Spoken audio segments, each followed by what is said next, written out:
Hey there, Postal here. So we'll try this for the third time now. Did a recording, full recording, and realized that my microphone was off the whole time. Rather frustrating. Second time was a fail, so let's go for a third time, hopefully as a charm. What plane are we looking at today? We've got the BV P.203, a Tier 8 Premium German Heavy Fighter plane that you can actually earn, yes you, for completely quote-unquote free. And what do I mean by free? No US dollars, but it's going to take a lot of time. And probably tokens. I had to use 6 tokens. I had to extend the time frame twice.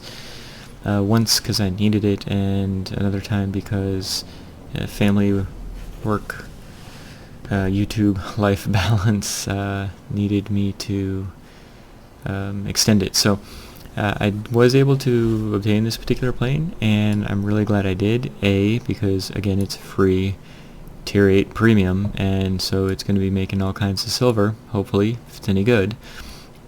And from what I've heard, it's got some pretty positive reviews, right? So let's take a look at this plane and compare it to another plane that's already in-game, and then show some gameplay.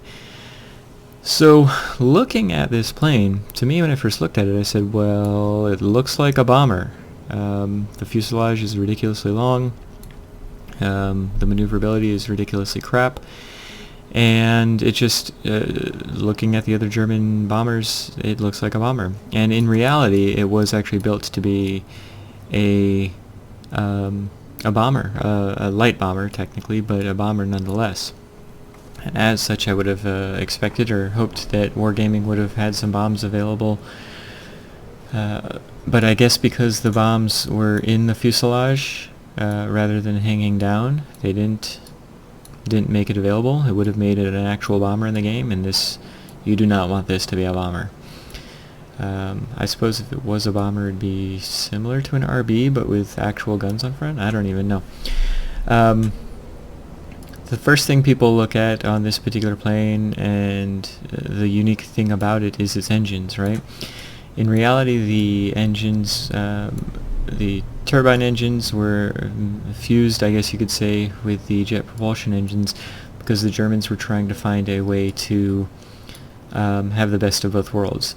Where the prop engines were good at low and medium speeds, it really lost its efficiency, we'll say, at high speeds. Where the jet engines were not very remarkable at low speeds, but they were good at medium to high speeds. So utilizing both of these particular options, this plane was going to try to get the best of both worlds. And in game, it kind of does that. We'll see that when we play. But I wanted to compare this particular plane to the other Tier 8 Premium. It's an American heavy fighter. And the reason I wanted to do that is A, I've got it, but B, from a metrics standpoint, from a numbers standpoint, a paper standpoint, they're relatively similar. There's 2 glaring weaknesses, and we'll definitely go over those. And then, of course, we're going to go over in-game reality of this particular plane. First thing you're going to notice is the gun armament. The XP-58 has 4 37mm guns. Pretty short range, about 2,000 feet on the range. It's typically, I know it's a little bit longer, but that's typically when I start opening fire. When these hit, they really hit, and they hit hard. They will take down bombers, they will take down ground attack, they will take down anything pretty quickly. A light fighter, 2 hits and it's gone. It has a rear gunner, and it has 4 of the 12.7mm guns, machine guns, on this rear turret. And they aren't world changers, but they can definitely save your butt in a pinch. Biggest issue with the rear guns, honestly, is the firing arc is blocked by the tail and the back wing here. But when you look at the BV P.203, it actually has 6 guns. It's got 2 13mm, 2 15mm, and 2 30mm. So instead of having 4 of the same and having the same range on those 4, it's got kind of tiered firing range. The 230s are kind of acting like your 37mm, but I mean, look at that firing range, about 3,000 feet, a little bit longer. And you'll notice that when we see the gameplay, you're able to hit things well off. And you've got the 15 for the mid-range and the 13 to kind of knock down anything that's low on health. But because it doesn't have the 4 huge guns, this plane can take down large hit point aircraft. It just takes some finagling and some finesse. The great thing about this 30mm setup is it's got a significantly longer range, so you can hit things before they really have the opportunity to realize what's hitting them. Whereas with a chain lightning, typically you're right up on them when you're firing. The rear gun, the gunner's up here in the cockpit, but the gun itself is all the way at the back. And you'll notice that in game, your firing range on your rear gun is just a wide open square. And unfortunately, there's only 2 13mm machine guns, but it'll kind of keep the mosquitoes off you, so to speak. Not the mosquito planes, but like the annoying planes. It's not going to save you, though. It's just going to be a pain in the butt to whoever's... it's more of a nuisance to whoever's attacking you from behind. It is not going to really discourage anybody unless they're low on hit points. So, you're getting 2 different extremes with these 2 planes, even though they're very similar in the rest of their stats. Neither of these planes have bombs or rockets. Survivability is higher on the American, but only so much, but only a little bit. Airspeed is basically the same. I have the chain lightning specialized, and it's showing 68. This plane obviously is not specialized at 68. I'm sure it's going to maybe be 70 once it's specialized, but you're not going to notice a significant difference. Well, you will notice a little bit of a difference in maneuverability. Chain lightning is by no means a maneuverable plane, but it can turn just enough sometimes to stick with a multi-roll. Can definitely stick with most of the heavies out there for just long enough to kill it. It's not going to dogfight a multi-roll typically. The 203 can't dogfight anything. Again, really kind of think of it like a bomber, a maneuverable bomber, and get yourself in that mindset without bombs. The maneuverability, you'll notice you just can't outturn anything, and you're going to use your boost to really, fly right past it. Think of it kind of like a 262 in that regard, and you'll be fine. Altitude performance is basically the same. So we've talked about, how this particular plane compares to an XP-58. Let's take a look at its actual gameplay and see, well, how does it compare in-game? Good luck. Okay, so we are in a Tier 9 battle. Got that nifty looking plane. So of course the first thing anybody notices about the plane is the fact that it has jet engines and propellers. But it's not the defining feature of this plane. Honestly, the gun power is, and you'll see that in its gameplay. So we've got Pilots, some players. get ready They've got for some action. players. Got an Let's F2H, go. which kind of sucks because that plane versus this plane is really good. Let's go ahead and head on to... Oh look, I've lost my sound. Thank you, Wargaming. Hey, there's sound. I literally did nothing, but at least the game's went on. So, you can see I'm 3,000 feet out and able to start firing at this enemy. You gotta take nice wide turns, of course. I'm going this spot. If I was going this human, I would not be doing, even attempting to try to turn towards them. And that rear gunner's doing a lot of work, isn't he? And I boosted up.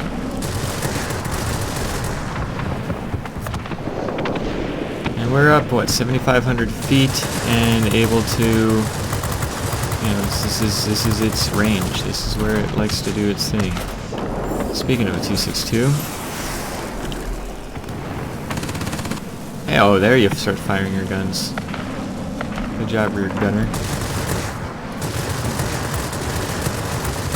No, crud. I was hoping he wasn't going to be able to turn as quickly as I was able to turn, so that obviously didn't happen.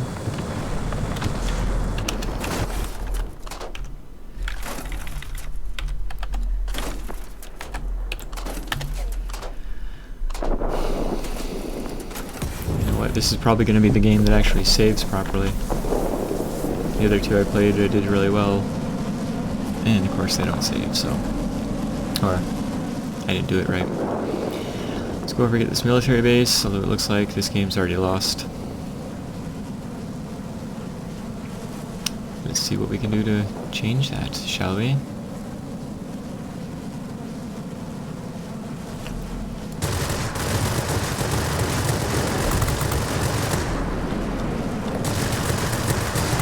I think a plane that looks like this wouldn't be the fastest plane in the world, but it's actually pretty darn quick. But it better be with those two jets, right? You see those 30 mils doing their work. Flip over, stay up high is really the key to this. Any of those planes that are staying down low, eek. Alright, well we got it.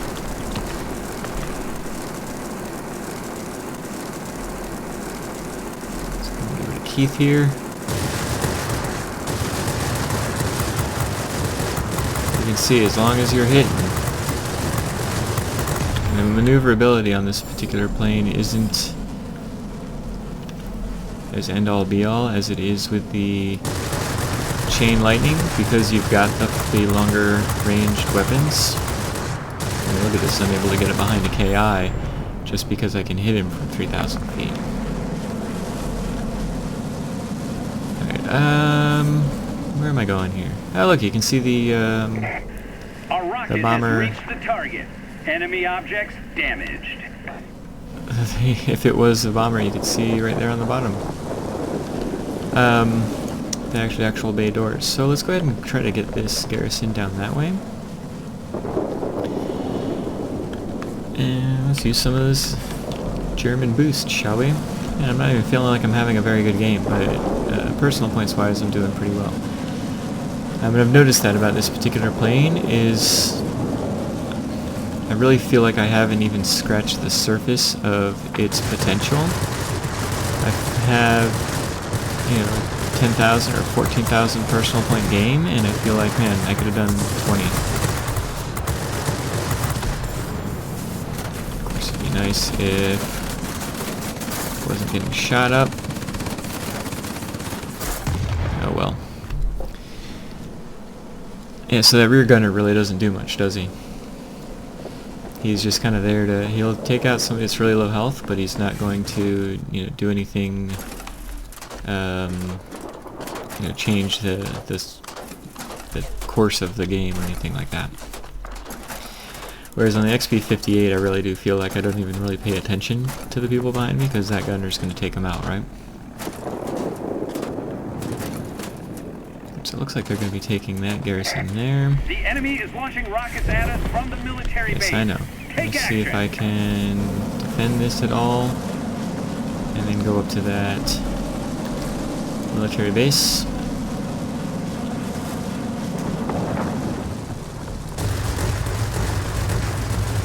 And a little bit farther out, and I might actually hit him. Hey, Leroy.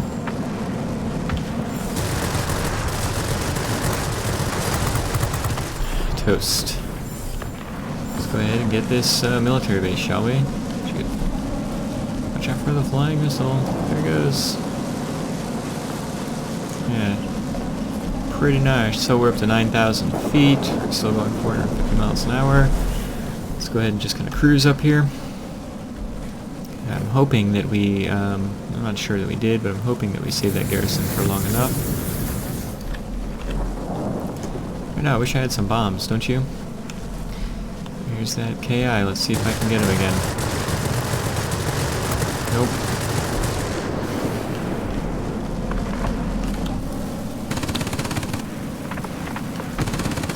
See, that's what I mean by this range. Look, I can move everywhere. Unfortunately, the guns are pretty weak, but at least I've got a large arc. Hang in there. You'll soon be cut off from support. Yeah, a bunch of KIs up here, huh? Support will not be available. Get one in the back first. I can hit him. Thank you. See if I can get this one. No, fudge. Just go up here. Yay!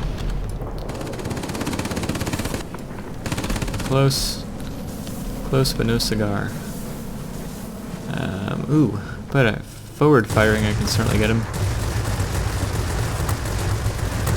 Yes. It's that long range 30 mils, man. They make a difference. If you're used to them on the other German planes. Really reminds me of having two. It's like you're flying around an NE-209A, but with two of them. And I love that plane. So, great thing about this one, obviously, is what did I do? I went from spawning point to garrison over to here in just a couple minutes, and was able to make a quick difference, a quick impact because of the speed this thing has. Just nutty speed. Now I know some people are going to be coming up behind me, so I'm saving my boost. I would have liked to have gotten this guy. Oh, maybe I will. Alright, cool. And it looks like nobody's really paying attention to me. So let's just get up, because this thing likes to be up.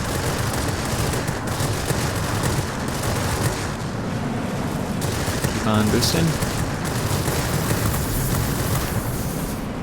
Gotta make everybody earn kill enemy, basically, is what it comes down to, right? There was somebody behind me. They've got to keep up with this thing, and it's difficult to do. Now, looking at the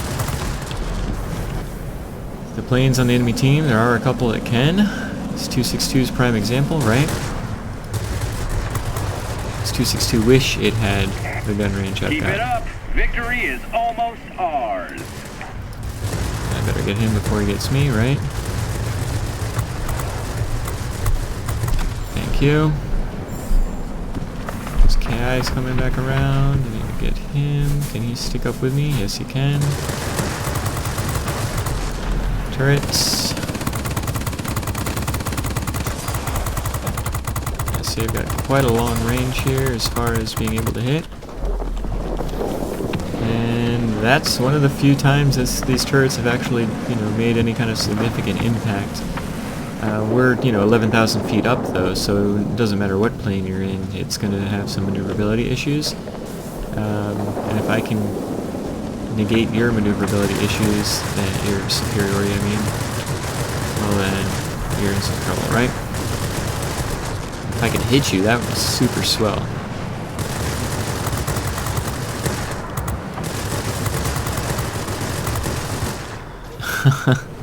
Any freaking time now, thank you. Holy cow. Alright, 162, come on over here. Oh, you be paying attention to the game. Just kind of paying attention to the 203 here. But I really need to be paying attention to... The enemy is almost defeated. Make a final push. What?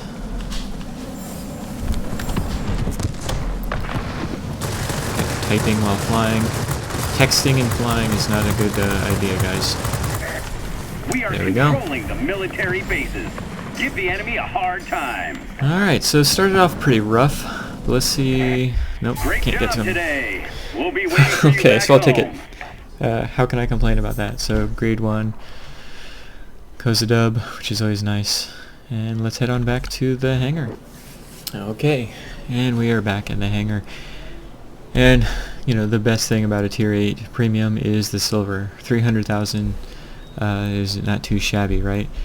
Earned ourselves some of those medals, and I've already earned back, all the medals I've used to get this particular plane, the 6 that I needed to use. So, this particular match was a grade 1, got our wing legend. How many frags did we get? 19, I did not realize that. Oh my goodness, I need to count more. Almost had an ace, basically. Obviously, basically. And, so if you're able to... If you succeed with German heavy fighter planes, you're going to succeed with this. It's not a 262, but I think that's a good thing. 262 is very short range guns, similar to the XB-58, but I don't think it's got the charm that the XB-58 has. I'm really starting to enjoy the BV P.203. The more I play it, the more I like it, and I've only played it probably 7 or 8 times maybe now this time frame. but there's a lot to like about this plane. From the guns to the speed, I hope that this particular replay shows you how awesome the speed is on this particular plane. You can get to whatever sector you need to get to as quickly as possible. It really thrives high up. I was at 11,000, almost 12,000, and wasn't in the red zone yet. So, and that's where a lot of other planes are going to struggle. You saw how I was able to take out those KIs. Clearly have more maneuverability than I do, but not at 11,000 feet. And yeah, so if you're used to that kind of playstyle, you're going to really enjoy this particular plane. So, alright, so we have until the end of this month to go ahead and earn this particular plane. I would highly recommend doing it. There's no downside, honestly, except for, you know, the time that you're using to get this plane. There's no downside to getting this plane. It's really good, and it might eventually, as the more I play it, take over as my favorite tier 8 heavy fighter plane. So we'll see. But other than that, I hope you enjoyed the review of this particular plane. If you did, please feel free to give it a like. If you didn't, give it a thumbs down. Give me something in the comments too. I always respond to the comments. I'm always looking to get better. Hopefully, once I've been able to save up for a upgraded hard drive, I can start recording all my matches and start posting videos a little bit more often. Right now, I'm not able to record all my videos, all my games. So a lot of the good games, I'm just not going to use the replay system. It's not that good. If it was like the World of Tanks replay system, where you could see me where I'm looking and why I'm looking. I use a mouse, so when I'm flying, you'll notice I'm hold down the right click and I'm going to look left, look right, look around sometimes just to see who's where. You don't get that on the replay system, and I really don't like that because it gives some perspective on why I'm going in the direction I'm going and slowing down, speeding up, whatever. So anyway, once I get my upgraded hard drive and can start recording all my flights, you know, I'll be posting a lot more consistently. But anyway, I still am looking to get better. I want to make sure I'm posting what people want to see, and I hope you guys wanted to see this particular review, because this plane is definitely something you want to pick up. Thank you so much, and well, hope you enjoy the rest of your day.